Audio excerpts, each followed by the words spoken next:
आज सुबह की परमार्थी श्रमदान सेवा प्रारंभ होने वाली, अतः सभी प्रेमी उस सेवा में शामिल शरीक जरूर हो। सेवा का बड़ा महत्व, जब आप बात भूल जाते हो तब पूरे शादियों में चले। ये सेवा किसी स्वार्थ लोभ लालच के लिए नहीं रखी, ये जीवों के कर्मों को धोने की, जो शरीर से मन से बुरे पाप कर्म हो गए उनकी अदायगी कैसे होगी, उसकी तो कोई दवा बनी नहीं, न कोई उपचार है। लेकिन संत महापुरुषों ने परमार्थी वचनों के द्वारा ये जीवों को अवगत कराया कि अगर अपने किए हुए पाप कर्मों की अदायगी चाहते हो तो परमार्थी श्रमदान सेवा में अवश्य भाग, समय निकाल कर गृहस्थी परिवार। सुबह की परमार्थी श्रमदान सेवा, लोग तत्काल अपने अपने टेंट राउटी डेरों से निकलकर उस सेवा में जरूर पहुंचो, क्योंकि इस सेवा के सिवा और तुम कुछ कर नहीं सकते हो। भजन तुम्हारे बस की बात नहीं है, न तुम्हारा मन साथ देता है, न तन साथ देता, न इंद्रियां साथ देती हैं। लिहाजा वो लाभ देने के लिए संत महापुरुषों ने एक आधार बनाया है परमार्थी श्रमदान सेवा का। सब लोगों को इसका लाभ लेना चाहिए। आश्रम में आने का, रहने का मतलब केवल रोटी खाना नहीं है, अपने यानी परमार्थी कमाई को भी करना है। ये तो बड़ा मुश्किल, बड़े सौभाग्य से समय आपको मिला है, उसका लाभ उठा लीजिए। आप दुनिया में तुम कहीं चले जाओ, लेकिन परमार्थी सेवा का जिक्र कहीं नहीं होता। कोई जानता ही नहीं है कि परमार्थी सेवा का मतलब क्या है, परमार्थी सेवा का लाभ क्या है, ये तो किसी को पता नहीं है।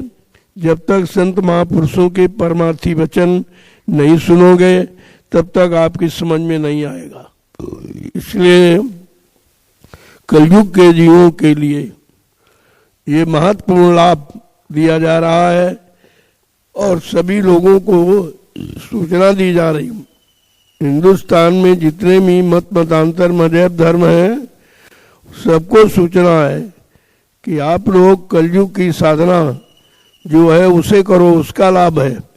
अन्य युगों की साधना करोगे उसका लाभ आपको नहीं मिलेगा, क्योंकि अन्य युगों की व्यवस्था अलग है। उस समय में शरीर की उम्र 1,00,000 वर्ष की सतयुग में थी, त्रेता में 10,000 वर्ष की थी, द्वापर में 1,000 वर्ष की थी, लेकिन आज कलयुग में तो 100 वर्ष आपको मिले हैं। तो जब समय कम है, शक्ति कम है, तो वो उन युगों की साधना करने का आपको कोई लाभ नहीं मिलेगा और मिलता भी नहीं है। लेकिन आप इतने ज़्यादा आदती हो गए हो कि तुम्हारी अच्छी सच्ची बात समझ में नहीं। कलयुग की साधना अलग है, उसका लाभ अलग है, उसका तरीका अलग है। और इसीलिए कलयुग में संत पधारे, उन्होंने लाभ देने के लिए। अन्य युगों में संत नहीं आए थे, ऋषि मुनि आए, योगी योगेश्वर आए, अवतारी शक्तियाँ आई, ज्ञानी विज्ञानी आए, लेकिन संत महापुरुष नहीं आए थे।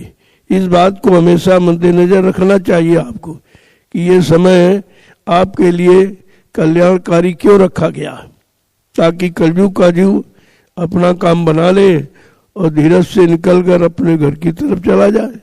यहाँ तो किसी को रहना नहीं है, ये तो मुसाफिर खाना, ना हम रहेंगे ना आप रहेंगे। लेकिन जब तक हो तब तक ऐसा कोई काम करो कि अपना भी कर्मों का भार उतर जाए और दूसरे का चढ़ने न पावे। इन दोनों बातों को ध्यान में रखो। इधर उधर झांक ताक करोगे तो समय निकल जाएगा, और निकल ही गया। किसी का 50, किसी का 60, किसी का 70। अब कितना शेष जीवन आपका बच्चा, उस पर विचार करो। और ये भी अगर इसी तरह निकल गया तो फिर ये मानव अनमोल जीवन आपको मिलेगा नहीं है। ये परमात्मा की प्राप्ति के लिए मिला है और अपने पिछले बुरे कर्मों को उतारने के लिए मिला है। तो आप जब तक समझोगे नहीं कि पिछले कर्मों की अदायगी कैसे होगी, कोई पूजा पाठ तीर्थ से होने वाली है नहीं, क्योंकि ये तरीका नहीं है। शरीर इंद्रियों से किया है, तो शरीर इंद्रियों से जब तक कोई परमार्थी सेवा नहीं करोगे, परमार्थी सेवा का मतलब तुम्हारी सेवा से तमाम लोगों को लाभ मिले। तुम्हारा तो लाभ होगा ही, लेकिन तुम्हारी सेवा से कितने लाख लोगों को आगे आने वाले भविष्य में लाभ मिलने वाला है, उसे परमार्थी सेवा कहते हैं। आज आपको अवसर मिला है तो आश्रम में जितने लोग रह रहे हैं या आए हैं, आप सबको इस सेवा का लाभ लेना चाहिए। अब आप लोग तत्काल निकलो अपने अपने टेंट राउटी डेरों को छोड़कर, क्योंकि यहाँ आप आए हो परमार्थी लाभ लेने के लिए, तो उसको ले लो। नहीं समय जा रहा, समय तुम्हारा इंतजार नहीं करेगा। अब समय से अगर आदेश पालन कर लो, महापुरुषों की शिक्षा को सुनकर अपने जीवन को बदल लो, तो ये आपके लिए बहुत ही लाभकारी होगा। चलो प्रेमियों, जल्दी चलो, देर मत करो। अभी सुबह का समय है, माहौल ठंडा है, आपको सेवा करने में कोई तकलीफ नहीं होगी। धीरे धीरे धूप बढ़ती जाएगी, फिर आपसे सेवा नहीं हो सकी। भंडार वालों से को आदेश है, जब तक कोई सेवा चलती है आप उनका जलपान नाश्ता वहीं भेजिए, वहीं पर दो, ताकि समय में किसी तरह की कटौती न हो। जो समय है नहीं आपका, तो तत्काल जो भी तैयार करो वहीं पहुंचा दो। उसमें क्या होता, बराबरी है, समता रहती है, किसी को कम ज़्यादा नहीं। और सेवा के बाद जब भोजन लोगे उसका लाभ अलग है। और ऐसे तो भोजन रोज ही आप खाते हो, लेकिन परमार्थी लाभ के लिए सेवा करके ही भंडारे की रोटी लेनी चाहिए, तब आपको उसका लाभ मिलेगा, तब आपकी बीमारियां जाएंगी। ऐसे तो घर में तो भोजन आप करते हो और जीवन निकल गया भोजन करते करते, लेकिन ये लाभ नहीं मिला।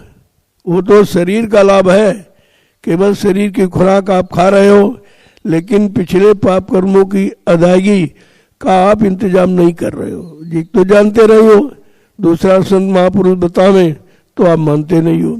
यही तुम्हारी कमजोरी का कारण है। इसलिए सभी सत्संगी प्रेमियों को सूचित किया जा रहा कि आप तत्काल ये सुबह की परमार्थी सम्मान सेवा जरूर करें। इसका लाभ अलग है, इसमें शरीर भी स्वस्थ होगा, मन भी विकारों से अलग होगा, ये सब लाभ आपको मिलेगा। इसलिए इस लाभ को लेने के लिए कोई भी, वो सबके लिए है। ऐसा नहीं कि आप अरे और कहीं सेवा करते हो तो दिन में करोगे, लेकिन ये परमार्थी सुबह की परमार्थी सम्मान सेवा का लाभ अवश्य ले लीजिए। चलो प्रेमियों, जल्दी चलो। देखो जितने पौधे लगे हैं, बिना आदेश के कोई फल नहीं तोड़ेगा, क्योंकि उस फल का लाभ आपको ऐसे नहीं मिलेगा। वो फल जब पक जाएगा तोड़ के तुम्ही को खिलाया जाए, तुम्ही को बांटा जाएगा, वैसा नहीं है। लेकिन हर चीज का एक समय निश्चित निर्धारित है। अभी कोई भी जो अपने बच्चे साथ में लाए हो, मैं इसीलिए मना करता हूँ कि बच्चों को मत लाओ। जब आप उनकी देख रेख नहीं कर सकते हो और वो संगत का नुकसान हो जाएगा, आश्रम का नुकसान हो जाएगा, बजाय लाभ के आप नुकसान कर दोगे, उसका खमियाजा आपको भोगना पड़ेगा। ये पेड़ पौधे जो लगाए गए हैं ये समूची संगत के लिए, सबको लाभ देने के लिए, और तुम कच्चे ही तोड़ डालोगे तो फिर लाभ नहीं मिलेगा आपको। बगैर आदेश के कोई पत्ती भी नहीं छुएगा, क्योंकि उसका लाभ आपको आदेश पालन पर ही मिलेगा, ऐसे नहीं। इसलिए अपने अपने बच्चों की देखरेख करो, कोई फल छूने न पावे। टूट जाएगा, आपके भजन से कटौती हो जाएगी, सेवा से कटौती हो जाएगी, फिर तुम्हारे आने का कोई मतलब नहीं है। इसलिए मैंने मना किया कि बच्चों को अपने साथ मत लाइए। आप अगर देख रेख नहीं कर सकते हो तो मत लाइए, अगर देख रहे हो तो ठीक है। ऐसे तो धीरे धीरे सब व्यवस्था ही आपकी बिगड़ जाएगी। तुमने बनाई है और बिगाड़ दोगे आप। तो अभी दूर दराज से बहुत लोग आने वाले हैं, उनको भी इसका लाभ मिलना चाहिए, उनकी भी सेवाएं इसमें लगी हैं। कोई ये नहीं कि तुम ही ने लगाई। इसलिए ये सख्त आदेश है, कोई भी पत्ती भी आप बगैर आदेश के छुएंगे नहीं। तोड़ेंगे तो उसमें आपका नुकसान हो जाएगा। बाद में मत कहना कि हमारा नुकसान कैसे हो गया। जो चीज जिस काम के लिए लगाई गई है, जो लाभ देने के लिए व्यवस्था की गई है, उस लाभ को उसी व्यवस्था के द्वारा ले लो तो ज्यादा अच्छा। ज्यादा ध्यान रखिए। और कुछ लोगों की ड्यूटी लगा दो कि कोई बच्चे आसपास पेड़ों के जाने न पावे, ये भी आपकी जिम्मेदारी है। और जिसके द्वारा जितना नुकसान हो जाएगा वो खमियाजा आपको भोगना पड़ेगा। एक तो पहले से आप इतना लादे बैठे हो, उतारने की बात की जा रही तो तुम चढ़ा लेते हो। ये मनमानी यहाँ मत करो। नहीं कर रहा है तो आप घर जाइए, घर में रहिए, भजन करिए। आश्रम में आने की जरूरत नहीं है। आश्रम में आए हो, आश्रम अपना श्रम करो, अपना श्रम का नुकसान करने नहीं आए हो। आश्रम का मतलब यही है, अपने श्रम का भोजन, अब अपने श्रम की वस्तुओं का प्रयोग और अपने श्रम से भजन जब करोगे तब आपको आश्रम का लाभ मिलेगा। जय गुरुदेव, जय गुरुदेव। जोर से बोलो, सब मिल बोले, बोलना होगा। अभी से बोले, दुख दर्द हरेंगे, सब कष्ट मिटेंगे, सुख शांति भी देंगे। सबके दाता, सबके मालिक, प्रेम से बोले, ये नाम नहीं इंसान का, ये काम नहीं इंसान का। इसलिए सभी सत्संगी प्रेमी जल्दी से अपने अपने ट्रेन राउटी डेरों से निकलकर ये सुबह की परमार्थी सम्मान सेवा अवश्य कर लें। अभी ठंडक है, मौसम ठीक है, आप कर सकते हो। इसके बाद धूप हो जाने पर ये सेवा तुम्हारी बस से नहीं हो पाएगी, फिर इसका लाभ नहीं मिल पाएगा। हर सेवाओं का लाभ अलग है। सुबह की परमार्थी सेवा का लाभ अलग है, दोपहर दिन की परमार्थी सेवा का लाभ अलग है, और रात्रि की परमार्थी सम्मान का सेवा का लाभ सबसे अलग है, वो सबसे ज्यादा है। तभी तो आपको ये मौका दिया जा रहा कि कोई न कोई तो सेवा में शामिल हो जाओ। आप समूचे हिंदुस्तान की समस्त संगतों को, समस्त मजहब धर्म के लोगों को ये सेवा का अवसर दिया जा रहा है, क्योंकि आपको इसका भेद मालूम नहीं है, इसका राज भी नहीं मालूम है, परमार्थी सम्मान सेवा का लाभ भी आपको नहीं मालूम। आकर के नैमिषारण्य की पावन पवित्र भूमि पर इस लाभ को अवश्य प्राप्त कर लो। मैं तो सबको सूचित कर रहा हूँ, सबको मतलब यानी अपील प्रार्थना कर रहा हूँ कि सब लोग समय निकालकर इस पावन पवित्र भूमि जो 88,000 ऋषियों की तपोभूमि है, उसका लाभ अन्यत्र कहीं नहीं मिलेगा।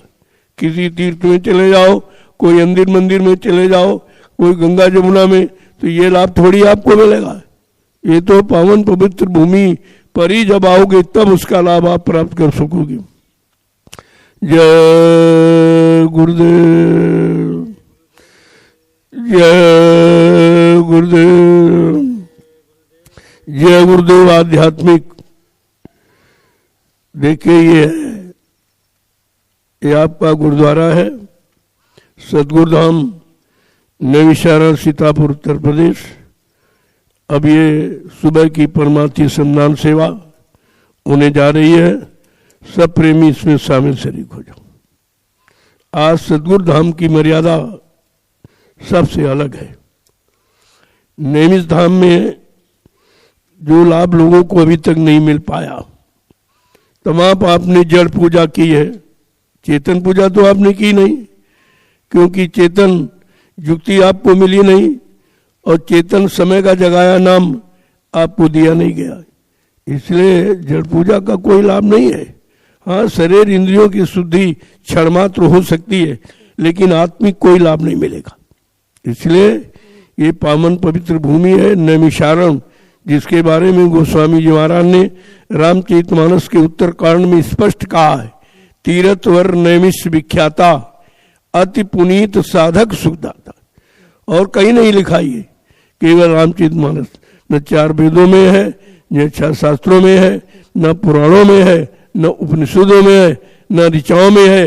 ये केवल चर्चा संत गोस्वामी महाराज में कलयुग के जीवों के लिए श्री रामचरितमानस में लिखा है। आप उसको देखो, उसको पढ़ो, उसका गुणन मनन करो और उसका करके लाभ प्राप्त कर लो। चलो प्रेमियों, जल्दी चलो, अब देर मत करो, समय हो गया। समय मिलेगा मैं भी आऊँगा। मेरा स्वास्थ्य नहीं ठीक है, इसलिए मैं समय कम दे पा रहा हूँ, फिर भी कोशिश करता हूँ कि ज़्यादा से ज़्यादा समय आपके बीच में दूँ। जय गुरुदेव। आगे जीवन रक्षक गुरु पूजा महान पावन पर्व जो 10 जुलाई को निश्चित है। पूरे हिंदुस्तान में गुरु की पूजा सब जगह अनिवार्य है और सभी लोग अपने अपने मजहब धर्म के मुताबिक अपने अपने गुरु की मान्यता रखते हैं, लेकिन गुरु शब्द एक ही है, उसमें 2 4 10 नहीं, एक ही शब्द गुरु। अब कौन सा गुरु, कहाँ का जानकार, कहाँ की प्राप्ति करने वाला या जीवों को कहाँ तक ले जाने वाला, कहाँ तक उसका लाभ देने वाला, ये तो बात अलग है।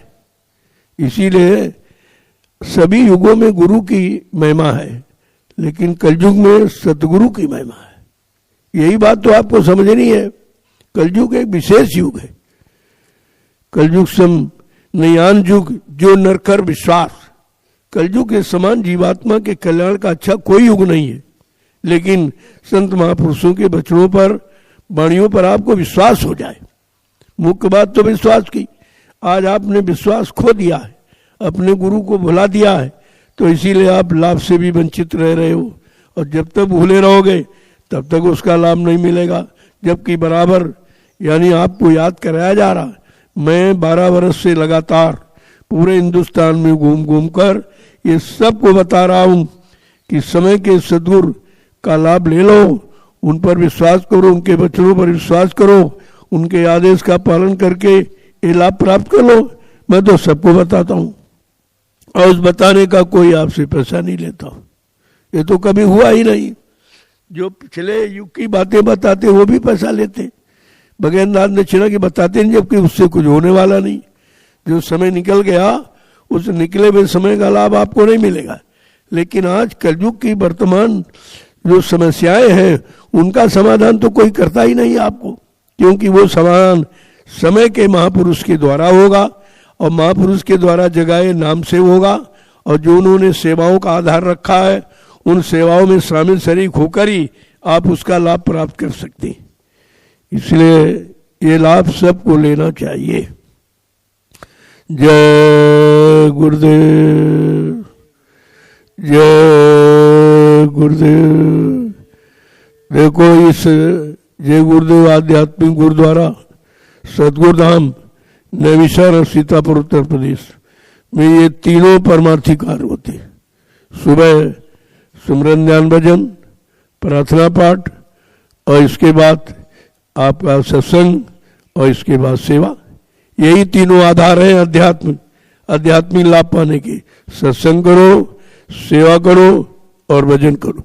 ये तीनों काम इस समय केवल नैमिषारण्य की पावन पवित्र भूमि और सतगुरुधाम में ही होती है, और कहीं नहीं हो रहा। सब जगह जड़ पूजा, पत्थर पूजा, कागज पूजा, पानी पूजा में जहाँ कोई देने वाला नहीं है वहाँ आप फरियाद करोगे, क्या आपकी फरियाद सुनी कौन देगा? और क्या इतने दिनों में सुनी गई?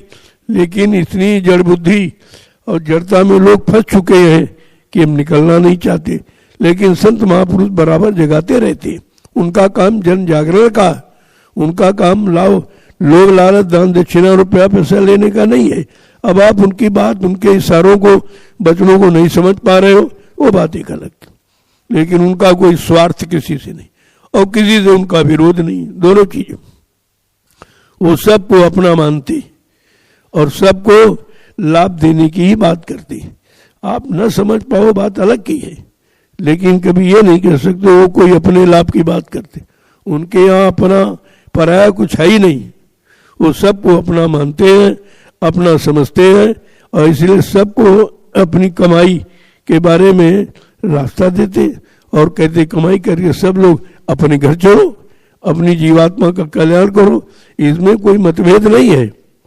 बाकी तो सब जगह मतभेद है, जात पात का मतभेद है, मजहब धर्म का मतभेद है, पूजा पाठ का मतभेद है, ये तमाम तरह का है।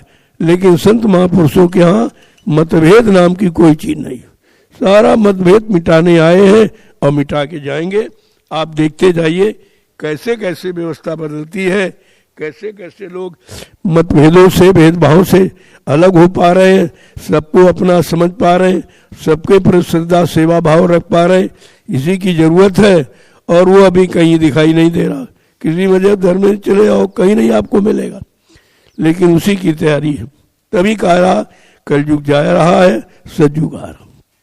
कलयुग माने खराब समय, कलह माने लड़ाई झगड़े का समय, झूठ का समय, छल कपट का समय, ईर्षा राग द्वेष का समय, काम क्रोध लोभ मोह अहंकार का समय जब जाएगा तभी तो अच्छा समय आएगा। जब अच्छी बुरी चीज हटेगी तब अच्छी चीज आएगी आपको। ये तो मोटी सीधी सादी बात है लेकिन इतने दिनों में आप समझ नहीं पाए। बाबा जय गुरुदेव जी महाराज ने सारे हिंदुस्तान को एक नई दिशा, एक नया रास्ता जो कलयुग के जीवों के लिए लाभकारी है उन्होंने केवल दिया, बाकी विश्व में कोई लाभ नहीं थी। इसलिए विश्व विख्यात परम संत जिन्होंने सारे विश्व के कल्याण की बात की है, सबके हित की बात की है, सारे मजहब धर्मों को एक में जुटकर रहकर अपने परमार्थी जीवन को आगे बढ़ाने की बात की है, ये तो आज कोई नहीं करता है। अब आपको समझना चाहिए, ये संदेश धीरे धीरे सब जगह पहुंचाओ, ये भी सेवा है।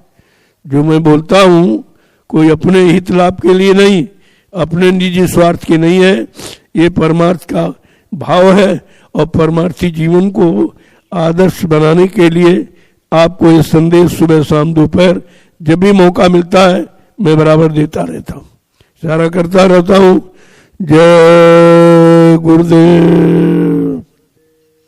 चलो प्रेमियों, देर मत करो, समय निकला जा रहा धीरे धीरे।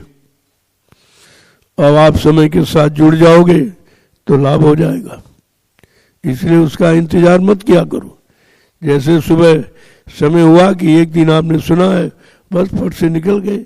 अब रोज सुनोगे, रोज उस पर इंतजार करोगे तो समय भी आपका खराब हो रहा। एक बार समूचे हिंदुस्तान को एक ही बार आदेश हो गया, ये सब के लिए कि अपना अपना काम, अपना अपना लाभ जरूर आप प्राप्त करें। सब जगह भूल भटक कर आपने देखा है, समय पूंजी खर्च करके देखा है, आपको आज तक कुछ नहीं मिला है, बिल्कुल खाली बैठे हो। अरे अब तो चेतो, अब तो जागो, सोचो समझो और जल्दी से आगे बढ़ो, ने समझ आ रहा है। सबको समय का लाभ लेना चाहिए, समय की कलयुग की साधना में समय देना चाहिए तो कलयुग का लाभ मिल जाएगा। और सतयुग त्रेता द्वापर की साधना करोगे तो उसका लाभ कलयुग में नहीं मिलेगा, वो उसका लाभ कलयुग में नहीं है। इसलिए आपको ये सोचना चाहिए, पता लगाना चाहिए भाई कलयुग की साधना कौन करा रहा, कलयुग का जगाया नाम कौन दे रहा है। बाकी तो हिंदुस्तान में सब पिछले युगों के नामों का वर्णन करते, वो तो बीता हुआ समय कभी आता नहीं है, गुजरा हुआ जमाना आता नहीं दोबारा। इसलिए उसमें समय खराब न करके वर्तमान के अपने कल्याण और अपना काम हो जाए, लाभ मिल जाए, उसका आपको ध्यान रखना चाहिए। चलो प्रेमियों, अब देर मत करो। जय गुरुदेव।